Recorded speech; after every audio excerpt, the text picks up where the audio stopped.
Talking tight ends today on the Volquest positional previews, and Brent, Miles Kitselman. We know who the starter is, right? He's going to be back for the start of the season. He's been doing a lot in the month of June, definitely in the month of July, and now as we roll into fall camp, I expect them to be careful with him. Sure. Don't expect him to play kind of like an NFL veteran, doesn't go through all of training camp. Right. You know, he just needs a couple of weeks to knock off some rust, and then there we go. But Kitselman, Ethan Davis, go. Yeah, well, and I think Davis is the X factor in this group. Now we're going to talk about those young guys. I guess they're an X factor if you want to play more than 2 tight ends.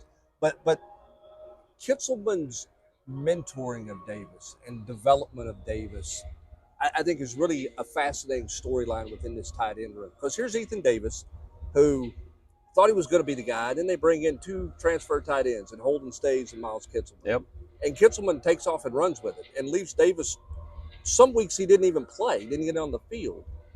Davis didn't pout. He just kind of buddied up with Kitselman. Yep. They're really good friends.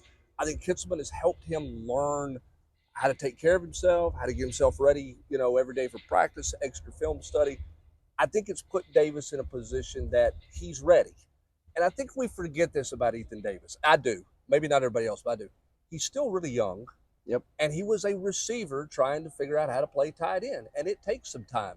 I think he's ready. I think he could be – everybody talks about who's this kind of unknown, who takes the jump, who's this year's whatever.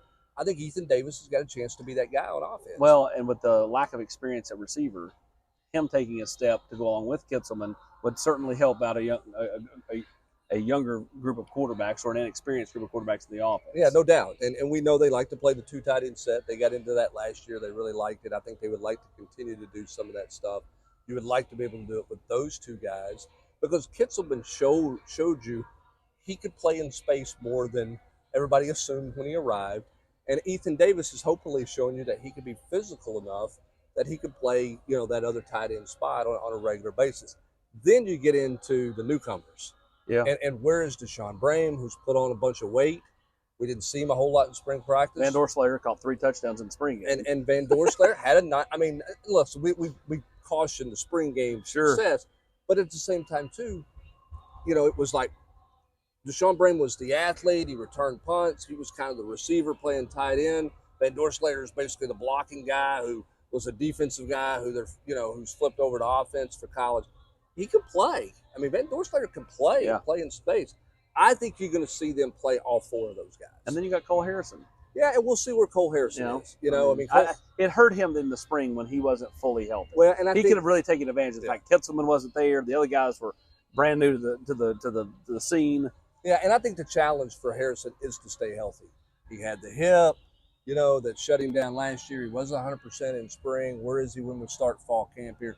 For him to be a factor, he's got to be on the practice field every day. I think they like some talent, and they like the talent that he has. He's got to consistently be there for them to see it. If he is, then all of a sudden maybe you got a little bit of depth there. But I think everybody's hopeful and optimistic on Ethan Davis, and then it's how big of a step did those freshmen take this summer, because you're going to need 3 or 4 tight ends. So one of those freshmen, if not both of them, are going to have to help you a bunch. A fairly deep room. We talked about an inexperienced and lack of a room that had very little depth. They go on receivers, tight end position. Not so much. I think there's a lot. That's a much deeper room than everybody's going to give it credit for. And it's a room with an alpha. Yeah. Okay. And no offense to Alec Ablin, he doesn't have to be the alpha in that room. That's Miles Kitselman's room. Alec Ablin's coaching him, and Miles Kitselman respects Alec Ablin. But when you need somebody to take care of the room, Miles Kitselman takes care of the room. I think that's a great benefit for a group of young tight ends who you have numbers in that you're trying to bring along. Having a veteran like Kitselman back to help you is a big thing for Alec Ablin. Let's look at the tight end room. Tennessee and fall camp rolls on just about a week away.